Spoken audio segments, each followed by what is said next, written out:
24 का चुनावी रण और सियासी मिजाज जानने के लिए हम पहुंचे हैं अजमेर लोकसभा सीट में। अजमेर लोकसभा सीट पर किस तरीके का चुनावी मिजाज है, किस तरीके से लोग सोचते हैं, क्या संतुष्ट हैं बीजेपी के उम्मीदवार से या फिर जो काम प्रधानमंत्री नरेंद्र मोदी का है उससे किस तरीके से प्रभावित हैं, ये जानने की कोशिश करेंगे। और कोशिश करेंगे कि एनडीए गठबंधन का कितना प्रभाव इस सीट पे है या फिर वो जो पूर्ववर्ती गहलोत सरकार थी उसका असर, क्योंकि होल्ड यहाँ पे था, तो अब वो बचा है या फिर नहीं बचा है। लोग मेरे साथ में हैं जो मॉर्निंग वॉक कर रहे हैं, लेकिन अब इनको रोक करके मैं जानना चाहूंगा, सर क्या नाम आपका? ललित केसवानी।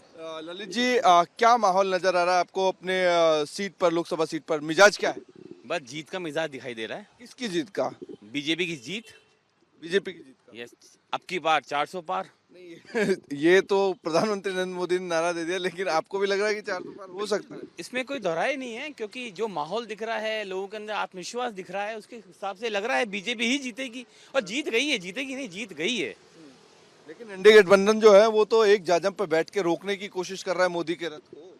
साहब कोई कुछ भी करे, हमारा आत्मविश्वास, हमारा सिस्टम दिखाई दे रहा है हमें तो कि यही जीत है और हो चुकी है हमारी जीत। आज का विश्वास दिखाई देगा पुष्कर में। आज हमारे प्रधानमंत्री श्री नरेंद्र मोदी जी पधार रहे हैं।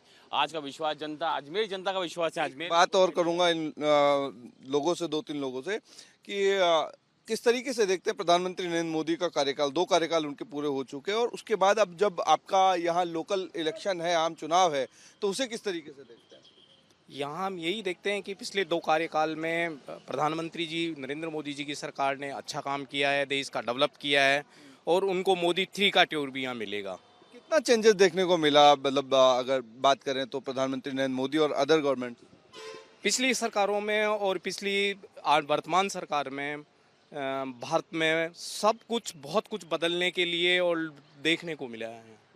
तो एनडीए गठबंधन वाले जो है इमोशनल कार्ड खेल रहा है, कोई इमोशनल कार्ड खेलने के बाद कह रहा है कि चीजें बदल जाएंगी, चुनाव नहीं होंगे। ऐसा कुछ नहीं है। अगर भारतीय संविधान में चुनाव और ये पूरी दुनिया का सबसे बड़ा लोकतंत्र है, इसमें चुनाव होंगे। ये तो जनता को कंफ्यूज करने वाली बात है कि अगर मोदी तीसरी बार आए तो 2029 में चुनाव नहीं होंगे।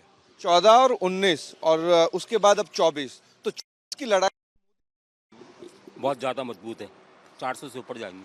400 से ऊपर जा रही है। तो ये पृथ्वीराज चौहान की नगरी है, वहाँ के आप नुमाइंदे हैं, वोटर हैं आम चुनाव के, तो एनडीए गठबंधन जो है वो तो जाजम पे बैठा हुआ है, वो कह रहा है कि नहीं साहब, मैं तो पूरा का पूरा रोकने की कोशिश कर रहे हो। तो नहीं, जो विपक्ष है वो कितना भी रोक ले, लेकिन आएगा तो मोदी, और अजमेर से मोदी जीतेगी। कांग्रेस कितनी मजबूत? कांग्रेस नहीं है, बिल्कुल भी नहीं। बिल्कुल। क्यों, कारण क्या? पूरी 25 की 25 सीट बीजेपी में जाएगी, वापस से हैट्रिक? वापस हैट्रिक। नहीं, लेकिन ये कांग्रेस मजबूत क्यों नहीं है? उनका कार्यकाल ऐसे ही रहा है ना, उनकी जो। अच्छा, यूथ क्या सोचता है? यूथ भी मोदी जी के बारे में ही सोच रहा है और देश लगातार मोदी जी के कार्यकाल में उन्नति कर रहा है। बिल्कुल सर। वो देखिए, छोटे छोटे बच्चे जो हैं वो ट्रैक पे हैं, मॉर्निंग वॉक कर रहे हैं, बुजुर्ग भी कर रहे हैं, कुछ उनसे भी जानने की कोशिश करूंगा। प्रधानमंत्री नरेंद्र मोदी का जो चुनाव है वो किस तरीके से आप देखते हैं, और इसके अलावा एनडीए गठबंधन को कहाँ देखते हैं? देश की जनता क्या देखती है एनडीए गठबंधन में, कांग्रेस में और बीजेपी में? हमारे यशस्वी प्रधानमंत्री श्री नरेंद्र मोदी जी की जो नीतियां हैं वही उनकी सफलता का राज है, और जो जनमानस में उनकी छवि है वो एक अच्छे पुरुष के रूप में है और एक भारत के लिए एक अच्छे प्रधानमंत्री के रूप में है। तो इसलिए निश्चित ही जो भारतीय जनता हम एक बार चलते चलते एक बार बात करें सभी लोग। भारतीय जनता पार्टी है जो 400 पार का लक्ष्य जो लिया है, हाँ। वो जरूर ही उसको छुएगी। 400 पार, लेकिन एनडीए गठबंधन जो है वो तो कह रहा है कि हम रथ रोक देंगे। एनडीए गठबंधन की खुद की नीतियां ही नहीं है तो रथ कहां से रोके? अब जैसे केजरीवाल जो है वो इमोशनली कार्ड खेल रहे हैं आम आदमी पार्टी की तरफ से, वो कह रहे हैं कि मैं तो भले ही जेल से सरकार चलाओ, लेकिन आप भी जानते हो कि सरकार धरातल पे चलती है, जेल पे नहीं। धरातल पर चलती है, जेल पे नहीं। लेकिन देश की जनता की अगर बात करें, आम वोटर की बात करें, तो वो क्या सोचता है, कौन किस पर भारी रहने वाला है 24 के चुनाव में? नरेंद्र मोदी की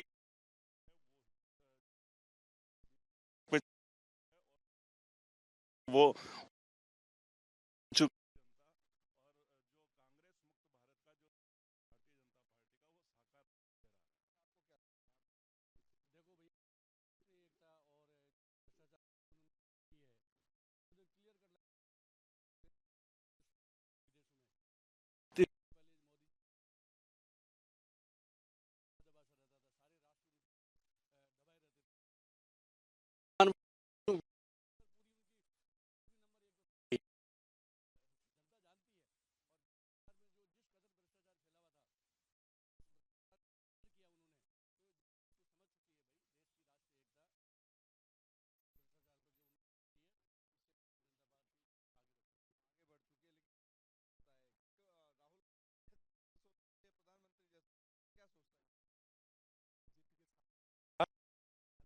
लगभग आपको देखा जाए 5% बीजेपी के साथ है। गठबंधन किया, अगर इंडिया गठबंधन चाहे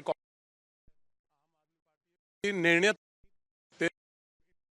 गठबंधन आप खुद ही देख लो, इनने अपना प्राइम मिनिस्टर एक तय नहीं हुआ है कि कौन बनेगा, वो बोल रहा है मैं बनूंगा। मैं आज बीजेपी का निर्णय साफ रहता है कि हमें ये काम करना है और वो करते हैं, तो बीजेपी के साथ। आपको क्या लगता है?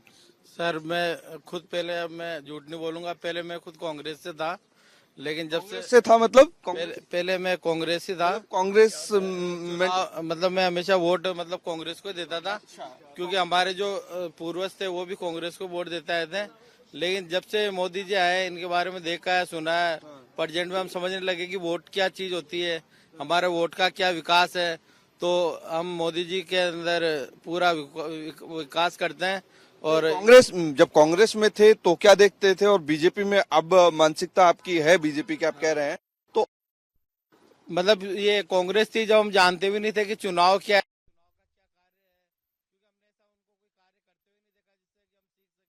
कि भाई कोई प्रधानमंत्री आता है या कोई मंत्री आता है तो वो चुनाव जीतने के बाद क्या काम करता है, क्योंकि वो कुछ काम ही नहीं कर रहे थे तो हम जानते ही नहीं थे। आज मोदी जी काम करते हैं। क्या काम किया मोदी जी जैसे कि सफाई के ऊपर, कोई भी सफाई का भारत अभियान है? स्वच्छ अभियान चलाया, तो इसमें जैसे जगह जगह सफाई हुई है, नदियों की सफाई हुई है, और नए नए कानून आए, और कि अपने गठबंधन वाले कह रहे हैं कि कानून तो, संविधान तो, कानून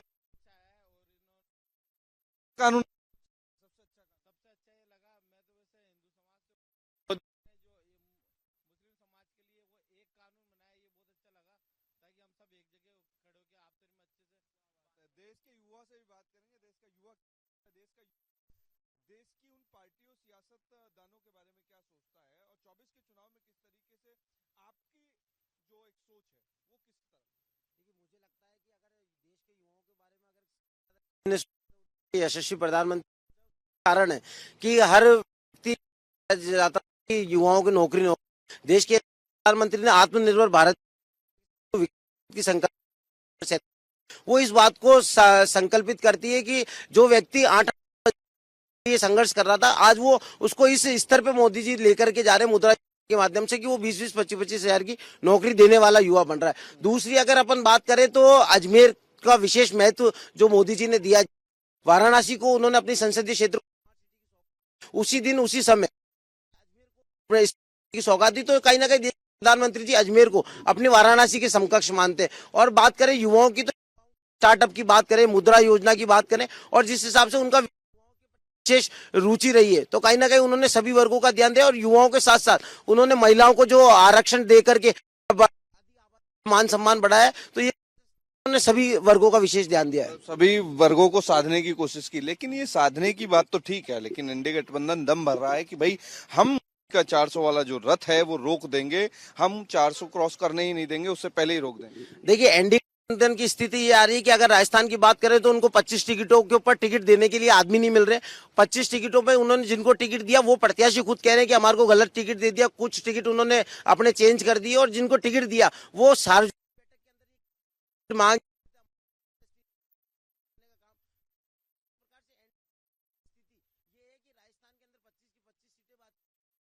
का जो मोदी जी ने दिया, आज भाजपा की स्थापना दिवस में पुष्कर की धरा से होने जा रहा है।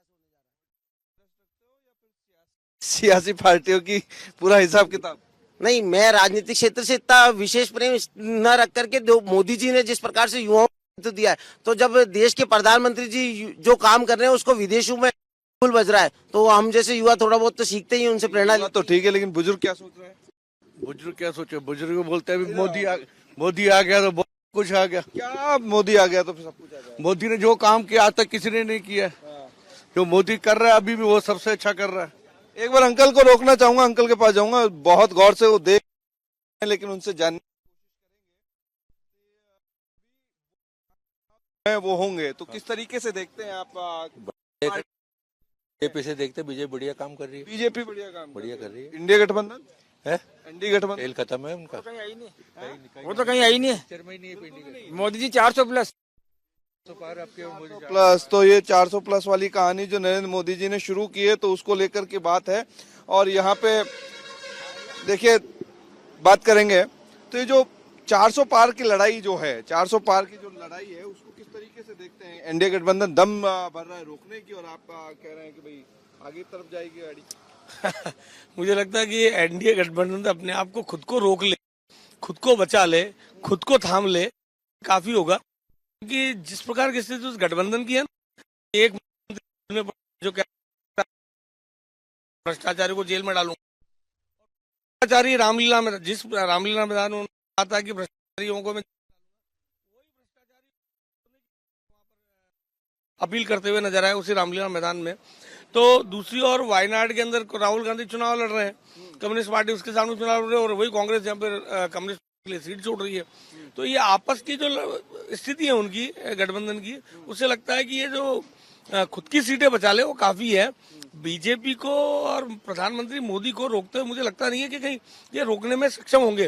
राजस्थान की स्थिति में हमको सबको लेकिन राजस्थान की बात करें, अजमेर की बात करें, तो क्या रिजल्ट रहने वाला है? 3-0 तीसरी बार मोदी सरकार यहाँ पर बनने वाली है, क्योंकि देर इज नो वेयर, मतलब कांग्रेस का कोई कैंडिडेट यहाँ नजर नहीं आ रहा है। कांग्रेस के जो कैंडिडेट है उन पर तो हार का ठप्पा ऐसा है कि वो हर चुनाव को हारते रहे, और किसी को कांग्रेस का टिकट लेने को तैयार नहीं था, इसलिए उस बुजुर्ग आदमी को टिकट दे दिया, जिस पर पता नहीं क्या क्या आरोप, भ्रष्टाचार से लेकर के बलात्कार से लेकर पता नहीं क्या क्या आरोप लगे हुए हैं। तो यहाँ लोकल कांग्रेस के कैंडिडेट है रामचंद्र चौधरी, हाँ, उन पर इस तरह के आरोप रहे। और जब ऐसी स्थिति में वो है, और बीजेपी के जो कैंडिडेट है भागीरथ चौधरी, वो एमएलए रहे, अभी सिटिंग एमपी है, और एमपी रहते उन्होंने जो काम किया अजमेर का डेवलपमेंट, आप देखिए ना, इसी आना सागर पे आप अगर 5 साल पहले आए होंगे, 6 साल पहले आए होंगे, तो ये पाथवे नहीं था, ये पूरी क्या इसका पूरा पाथवे नहीं बना हुआ था। ये स्मार्ट सिटी बना, किसने बनाया? ये स्मार्ट के पैसे से बना। स्मार्ट मतलब दिल्ली से 990 रुपए जो सैंक्शन हुए के बाद ये अजमेर में डेवलपमेंट के कई काम हुए, लेकिन मोदी जी ने पैसा जरूर भेजा, लेकिन उस टाइम सरकार कांग्रेस की थी, जो कई करप्शन के मामले हैं के सामने स्मार्ट सिटी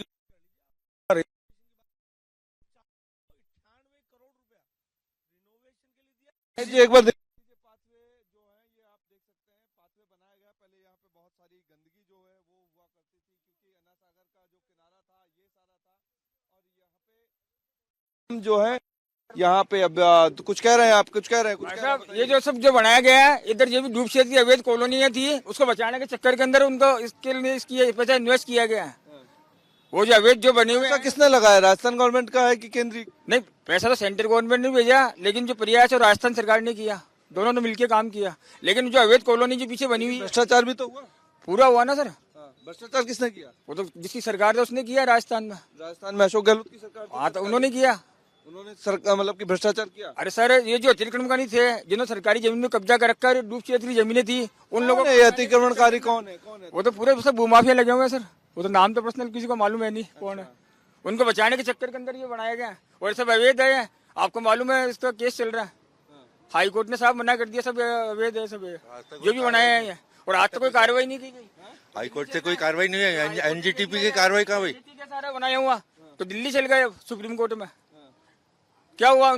जिन्होंने कब्जा कर रखा है डूब क्षेत्र की जमीनों पे, उनको बचाने के चक्कर में किया गया ये निर्माण कार्य भूमाफियाओं से मिलकर राजस्थान सरकार ने। अच्छा तो लग ही रहा है ना, देखने में तो अच्छा क्या हुआ? कोई अच्छा लगने से क्या हुआ भाई साहब? यहाँ पे देख सकते हैं आप कि जो इलाका जो है अन्ना सागर झील का किनारा है, और यहाँ पे अब लोग वॉक कर रहे हैं, और वॉक करते हुए आगे बढ़ रहे हैं। बात वापस से करना चाहेंगे, बीच में अधूरी छोड़ दी थी। तो ये जो एनजीटी का मामला था, बिल्कुल स्मार्ट सिटी का पैसा सेंट्रल गवर्नमेंट ने दिया, जिन प्रोजेक्ट से लिए दिया, राज्य सरकार की जो एजेंसी थी, नोडल एजेंसी होती, पैसा उनके पास में आया था, उन्होंने यहाँ की ड्राफ्ट को चेंज करके, यहाँ की ड्राइंग्स को चेंज। नीरज जी, मैं कह रहा हूँ कि ये सबसे बड़ा मुद्दा यही था। बिल्कुल, इसका फायदा बता रहा हूँ। पहले ये पाथवे नहीं था, तो यहाँ अवैध निर्माण अतिक्रमण हो रहे थे। आज ये पाथवे बन गया, ये चारों तरफ इसकी एक बाउंड्री बन गई, और लोगों के लिए एक अच्छा स्थान बन गया, क्योंकि जो निर्माण पहले हो रखे थे वो निर्माण धीरे धीरे बढ़ करके आना था, वो लील रहे थे, उसको रोकने का काम तो इससे हुआ। पर जो एनजीटी में मुकदमे चल रहे हैं, एनजीटी ने जो डायरेक्शन दिए, यहाँ 7 मंडल राज्य सरकार ने बना दिया, तोड़ने के लिए निर्देश। 7 मंडल जो बनाए थे वो तो अशोक गहलोत के सरकार के उनके बने हुए हैं, और गलत बने, वो डूब क्षेत्र में, वेटलैंड में, वो टूटने चाहिए, इसमें कोई दो राय नहीं। लेकिन मोदी जी के जो काम है वो काम यहाँ दिख रहे हैं। कुल मिलाकर कॉलेज सामने खड़ा हुआ है, नया मेडिकल कॉलेज यहाँ पर बन रहा है, नरेंद्र मोदी सही कॉलेज आ रहा है यहाँ, ये सही का नया हॉस्पिटल यहाँ पर दिया है। आप ये देखिए 10 ओवरब्रिज जयपुर से अजमेर के रास्ते को सुगम करने के लिए बनाए हैं, रेलवे क्रॉसिंग बना रहे हैं। जितना काम डेवलपमेंट पीएम श्री कल्याण अन्न योजना हो, उज्ज्वला, उजाला, जिस योजना की बात करें उसके यहाँ पे लाभार्थी यहाँ पर मौजूद है। तो निश्चित रूप से राजस्थान में 25 तो जीतेंगे। आइए अंकल आप भी आइए, देखिए मत आइए। मोदी करेंगे। नहीं, लेकिन कहने का तात्पर्य ये है कि प्रधानमंत्री नरेंद्र मोदी ने अजमेर के स्मार्ट सिटी को डेवलप करने के लिए, स्मार्ट सिटी बनाने के लिए पैसा भेजा, यानी कि जहन में कहीं ना कहीं अजमेर था। बिल्कुल अजमेर था, पुष्कर है, अजमेर का डेवलपमेंट, क्योंकि उन्होंने इस शहर को बहुत नजदीक से देखा है। कई बार वो यहाँ पर आए हैं, प्रधानमंत्री के नाते नहीं, मुख्यमंत्री के नाते, एक स्थानीय एक टूरिस्ट के नाते आए हैं। तो उन्होंने हमेशा कहा है कि बहुत अच्छा शहर है, डेवलप होना चाहिए। जो ब्यूटिफिकेशन स्मार्ट सिटी में होना चाहिए वो नहीं हुआ। स्मार्ट सिटी के पैसे का जो मिसयूज हुआ उसका दुष्परिणाम भी हमारे सामने है। तत्कालीन सरकार जो थी वो अशोक गहलोत की सरकार थी, बहुत अच्छा बन सकता था, लेकिन भ्रष्टाचार हुआ। और अजमेर का भ्रष्टाचार छुपा नहीं है किसी से पिछली सरकार में, कि प्रधानमंत्री नरेंद्र मोदी ने दिल्ली से जो स्मार्ट सिटी का पैसा भेजा था उसको कितना लगाया गया यहाँ और कितना खर्च किया गया पर्सनल कामों में। सबसे पहले तो मैं आभार व्यक्त करूंगा मोदी साहब का कि वो पुष्कर को चुना उन्होंने। पुष्कर जिसकी बिना जिसकी यात्रा के बिना कोई भी आध्यात्मिक यात्रा पूरी नहीं होती है। मुझे लगता है कि पुष्कर को चुन करके मोदी साहब ने जो उदाहरण दिया है देश के सामने, सनातन संस्कृति के सामने, जो सारे वर्ल्ड के लिए, सारे संसार के लिए एक सोचने का मुद्दा है। और दूसरा, आपने जो सुबह सुबह भ्रष्टाचार वाली बात करी, तो उस पे क्या सुबह सुबह भ्रष्टाचार की बात नहीं छेड़ी, आप ही जैसे जो लोग आ रहे हैं, इस ट्रैक पे दौड़ रहे हैं, उन्होंने शुरू की। नहीं भाई साहब, मैं तो साइकिल चला रहा था और मोदी साहब के नाम सुन के मैं रुक गया। और मोदी साहब यहाँ आ रहे हैं, इससे बड़ी कोई खुशी नहीं है। मैं भी साइकिल चला रहे हैं, कई और सियासत वाली पार्टियां जो साइकिल चलाती हैं, उनकी साइकिल चलेगी कि पंचर हो जाएगी? नहीं, उनकी साइकिल वो जाने, मेरी साइकिल तो 62 साल में भी मस्त चल रही है। और मोदी साहब कौन सी है? ये पड़ी आपके सामने। नहीं, कौन सी वाली? कमल के फूल वाली। और अभी मोदी साहब को सुनने के लिए पुष्कर जाऊंगा और विद फैमिली जाऊंगा, बच्चों पोते पोतियों के साथ में जाऊंगा। तो यहाँ पे जो इस सीट पे कह सकते हैं किसका पलड़ा भारी रहेगा, बीजेपी या कांग्रेस? निश्चित रूप से तालाब के सामने खड़े हैं, कमल खिलेगा। अच्छा, कमल खिलेगा। और ये जो तालाब की दुर्दशा हुई है ना पिछली सरकारों ने, नाम नहीं लूंगा मैं, ये इसको आधा कर दिया गया है। चारों तरफ चौपाटी के नाम पर जो ये बंदरबाट हुई है, ये पता नहीं क्यों नहीं हम लोग बोल पाते हैं। ये क्या हुआ है? सारे जो तालाब की जमीनों में मकान बना लिए, 7 वंडर बना लिया तालाब की जमीनों में। ये अजमेर का सबसे बड़ा जो क्षेत्र है ये इसी इलाके का कहते हैं। और बरसात जब होती है तो पानी जो है वो चेस्ट पे आता है, छाती पे आता है जब बरसात होती है। तो क्योंकि अन्ना सागर झील जो है वो ओवरफ्लो होती है और शहर में पानी घुसता है। और उसकी कवरेज भी हम कई बार करने के लिए आए, क्योंकि जब भी बारिश तेज होती है तो फ्लड की स्थिति बनती है। और ये जो जिस इलाके में मैं खड़ा हुआ हूँ, जिस चौपाटी इलाके में जिस ट्रैक पे मैं खड़ा हुआ हूँ, ये डूब जाते हैं। और यही कारण है कि लोगों का सबसे बड़ा मुद्दा जो है अजमेर में वो यही है कि यहाँ पानी की निकासी कैसे होगी, कौन करेगा, किसने भ्रष्टाचार किया, उस भ्रष्टाचार के पैसे से निकासी क्यों नहीं हो पाई। जब नरेंद्र मोदी ने स्मार्ट सिटी के नाम पे पैसा भेजा था तो उस पैसे को गलत जगह किसने खर्च किया, क्यों खर्च किया, यहाँ पैसा खर्च क्यों नहीं हुआ। इन तमाम मुद्दों को लेकर के चीजें हैं, बातें हैं। और 24 के लोकसभा चुनाव में मुद्दे क्या रहने वाले हैं वो भी देखने की बात करेंगे। बहरहाल एक दो और साथी लोग मिल गए हैं बात करने के लिए। बहुत जल्दी में दौड़ करके आगे निकल रहे हैं, पेट कम करेंगे वो ठीक है, स्वास्थ्य का ध्यान रख रहे हैं वो भी ठीक है, लेकिन सियासत का क्या हाल है आपके शहर में? बहुत बढ़िया हाल है। किसका ट्रैक जो है वो अच्छा है? बीजेपी यार। लेकिन एनडीए गठबंधन वाले भी उस ट्रैक पे हैं कि नहीं है? 24 के ट्रैक पे कोई ट्रैक पे नहीं है यहाँ पे। बिल्कुल ट्रैक से उतरे हुए हैं। कोई नेता नहीं है अजमेर में जो काम कर सके ऐसा। बिल्कुल भी नहीं? बिल्कुल भी नहीं है। मतलब मोदी सरकार पे भरोसा है 100%। आपको नहीं है? नहीं, मेरा तो काम है जानने का। नहीं, व्यक्तिगत आप भी तो अपनी राय दे सकते हो। मेरा व्यक्तिगत इशू अलग है। अभी तो मेरे हाथ में माइक है, लोकतंत्र का चौथा स्तंभ की जिम्मेदारी मैं पूरा कर रहा हूँ और देश में आम चुनाव है उसकी जिम्मेदारी पूरी कर रहा हूँ। युवा का तो आपको पता ही है कि युवा है तो मोदी को जाएगा 100%।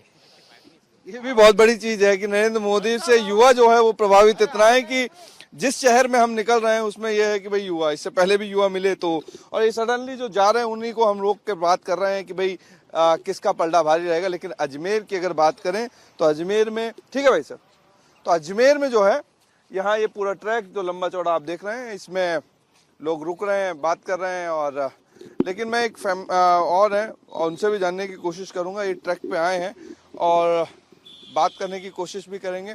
2 मिनट का समय आपका लूंगा मैं। आप अजमेर से ही हैं जी। तो अभी किस 24 की लड़ाई चुनाव जो है वो आप भी आइए एक बार। आधी आबादी का जिक्र प्रधानमंत्री नरेंद्र मोदी करते हैं तो नहीं, तो हम लोग एक्चुअली पॉलिटिकली पॉलिटिकल नहीं, आम मतलब कि क्या चल रहा है, किस तरीके की सोच है, लोगों में चर्चा होती होगी जब जाते होंगे कहीं भी। हाँ, बीजेपी का थोड़ा सा ज्यादा बोलबाला लग रहा है, तो अब देखते हैं कि क्या होता है। मोदी जी एक बार फिर आते हैं या नहीं आते हैं।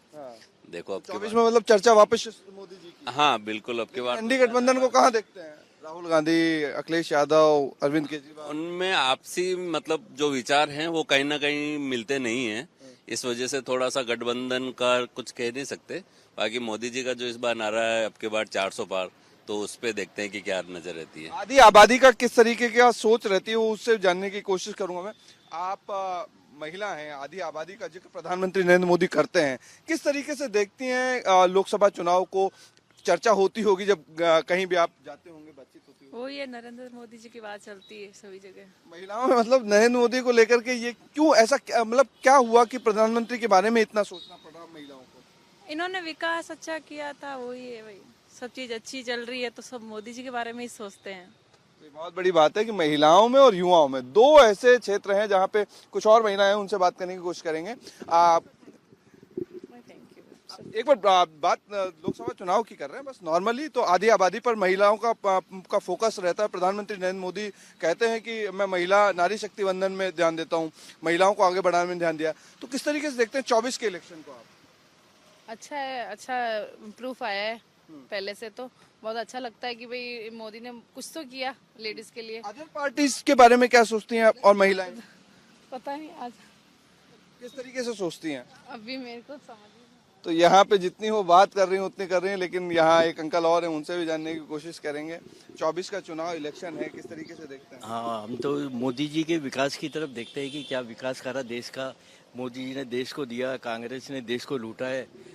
कांग्रेस ने देश को लूटा है, प्रधानमंत्री जी ने देश का विकास किया और देश के श्रेष्ठ वो हैं जिसके खातिर मतलब अभी जो लोकसभा के इलेक्शन हो रहे हैं उसमें मोदी जी ने विकास के कारण वोट मिलेगा और हम मिलेगा विकास के कारण और आधी आबादी पर। फिर हम उनसे चर्चा करने के लिए पहुंचेंगे। आप आंटी ट्रैक पे आई हैं, किस तरीके से देख रही हैं? सुबह सैर कर रही हैं अभी आप, तो एक तरफ प्रधानमंत्री नरेंद्र मोदी की बीजेपी, दूसरी तरफ एनडीए गठबंधन, आधी आबादी किस तरफ सोचती है?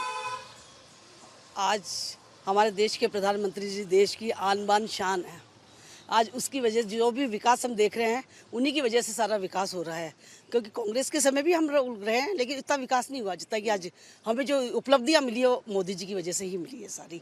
हम उनके बहुत बहुत आभारी हैं। ऐसे मोदी जी जैसे हमारे देश में और भी नए युवक बनेंगे तो बहुत हमारे देश का विकास हमेशा बना। सम्मान को लेकर के, महिलाओं को लेकर के प्रधानमंत्री नरेंद्र मोदी हमेशा कहते हैं, अब नारी शक्ति वंदन उन्होंने किया, उससे पहले महिलाओं की भागीदारी पॉलिटिक्स में बढ़ाने को लेकर के उन्होंने महिला आरक्षण बिल लेकर के आए, उसको किस तरीके से देखती हैं?